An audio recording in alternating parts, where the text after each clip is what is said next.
नहीं बेटा, मेरा दिल नहीं मान रहा।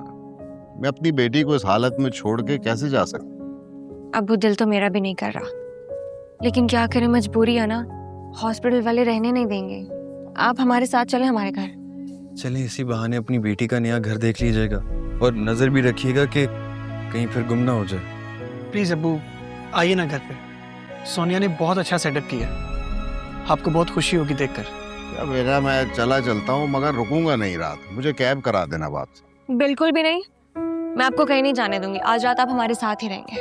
अच्छा, और तुम्हें अपनी अम्मी का पता है? रमला घर में अकेली है, पता नहीं उसका क्या हाल करेगी वो। अरे रमला की टेंशन ना लें आप, उसको अच्छे से पता है कि अम्मी को कैसे हैंडल करना है। आप बस बेफिक्र होके घर जाएं, वो सुबह आराम से आ जाइएगा। सिंपल। क्यों? बस अब्बू, अब तय हो गया, आप हमारे साथ घर चल रहे हैं। अच्छा, वो शाहीन बहन किधर है? वो नमाज पढ़ने गई, मैं देख कर आती हूँ उन्हें।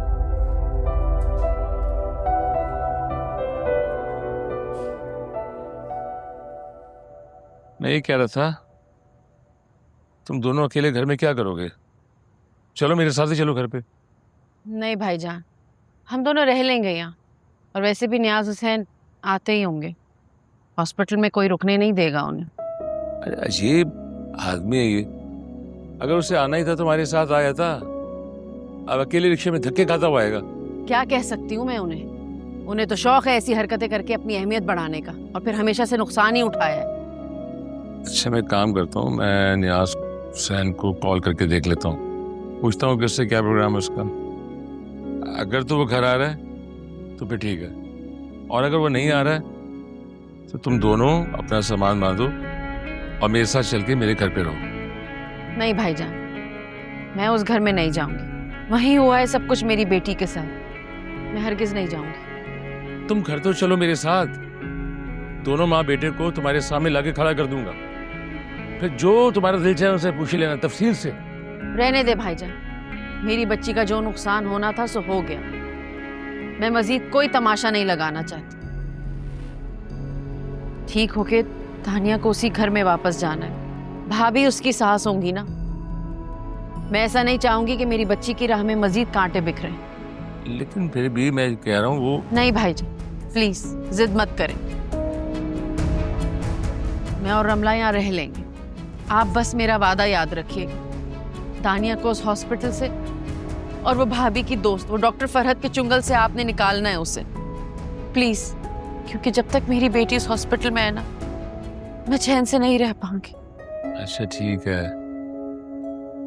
अब मैं चलता हूँ फिलहाल।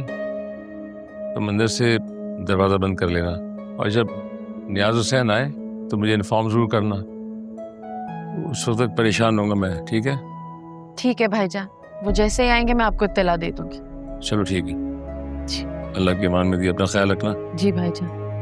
बंद कर लो दरवाजा। हमारी दानिया बहुत मजबूत और बहादुर है।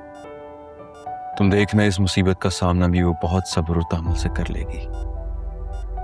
जानता हूं मुराद, बहुत सब्र है दानिया में। कभी कभी तो यकीन ही नहीं आता कि ये फुफ्फू की ही बेटी है। क्योंकि वो नियाज हुसैन की भी बेटी है। अम्मी की बेटी तो सोनिया भी नहीं लगती, क्योंकि जितना गुरूर और तकब्बर अम्मी में उतना तो किसी में भी नहीं है। क्या फायदा ऐसे सब्र का, किसने अपनी सबसे कीमती चीज खो दी इस सब्र के पीछे।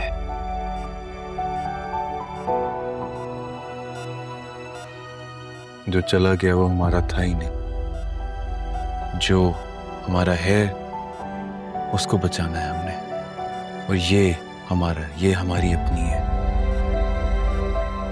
इसीलिए सोच रहा हूं मैं कि फरहत आंटी से खुद बात करूं।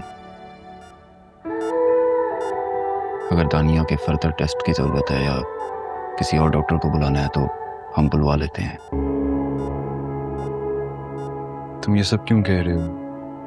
तुम्हारी किसी डॉक्टर से बात हुई है या किसी ने कोई मशवरा दिया तुम्हें? नहीं, वो फुफ्फो को ट्रस्ट ही नहीं है डॉक्टर आंटी पर। उन्हें लगता है कि अम्मी और आंटी ने मिलकर हमारे बच्चे को। या अल्लाह, मुझे तो यकीन ही नहीं आ रहा। अच्छा, तभी ममानी जान रोते रोते यहाँ से गई है और अम्मी चुपचाप मामू जान के साथ घर चली गई। अम्मी को बिल्कुल ये नहीं बोलना चाहिए था, बल्कि बोलना किया, अम्मी को ये सोचना तक नहीं चाहिए था। अब तो सोच लिया ना उन्होंने, क्या कर सकते हैं। लेकिन बाबा के एक्शन लेने से पहले हमें कुछ करना होगा। बिल्कुल सही कह रहे हो तुम। तो जाओ अपनी वो डॉक्टर आंटी से बात करो, पूछो उनसे। अभी तो वो घर जा चुकी हैं, लेकिन मैं उनसे बात करूंगा, मेरे कहने पर आ जाएंगे।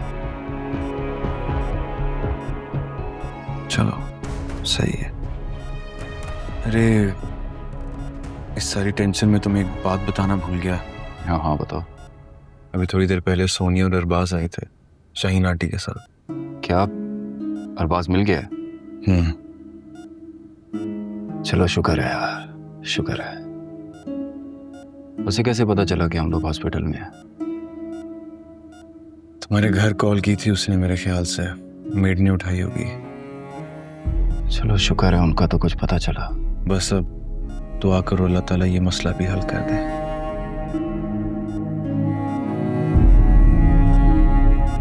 अरे ये किसका है पकवान सेंटर बेटी?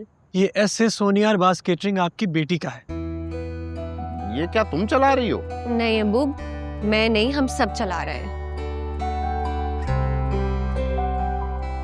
ये हम सब की मेहनत का फल है। अच्छा माशाल्लाह। आइए भाई साहब, आपकी बेटी के आशियाने में इस्तकबाल है आपका। आइए। शुक्रिया शुक्रिया शुक्रिया। आइए अब्बू, आइए, बिस्मिल्लाह। हाँ जी, चलें चलें चलें, बिस्मिल्लाह। ये सब क्या है बेटा और कैसे? क्या बताऊं आपको नियाज भाई, आपकी बेटी बहुत हिम्मत वाली है। हम लोग तो अंधेरे में डूब गए थे, जैसे चारों तरफ हमारे अंधेरा अंधेरा था, कुछ नजर नहीं आ रहा था। बस इस अंधेरे में आपकी बेटी सोनिया रोशनी बनकर हमारे सामने आई और इस रोशनी का हाथ थाम कर हम यहाँ तक पहुँच गए अल्हम्दुलिल्लाह। बहुत हिम्मत है बच्ची में। अरे अब्बू, अम्मा तो बस ऐसे मेरी तारीफें करती रहती हैं। आप तो जानते हैं मुझे ये सब कहाँ बनाना आता है, ये तो सब अम्मा ने सिखाया है। बस कर दो सोनिया, सारी मेहनत तुम्हारी है, थोड़ा सा क्रेडिट बनता है। देख ले अब्बू, बिल्कुल भी नहीं लेती क्रेडिट ये। नहीं नहीं, अरबाज बिल्कुल ठीक कह रहा है, तुम्हारी हिम्मत है इसमें, कोशिश है, मेहनत है, सब चीजें शामिल हैं। अभी तो अब्बू आपने सोनिया के हाथ के कबाब नहीं खाए, आप खाएंगे ना तो उंगलियां चाटती रह जाएगी।